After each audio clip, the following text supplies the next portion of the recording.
Julie Garnier, est-ce que le débat doit être sur l'augmentation des impôts ou sur le fait de faire des économies de la part du gouvernement, notamment dans la fonction publique ?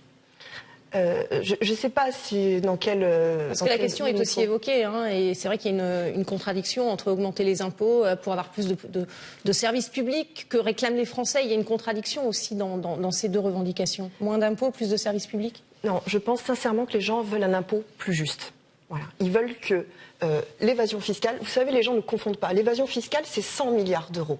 Avec 100 milliards d'euros, on peut par exemple... C'est une niche fiscale en fait. Non, là je parle d'évasion fiscale, de fraude fiscale, où c'est 100 milliards d'euros, c'est 2300 hôpitaux.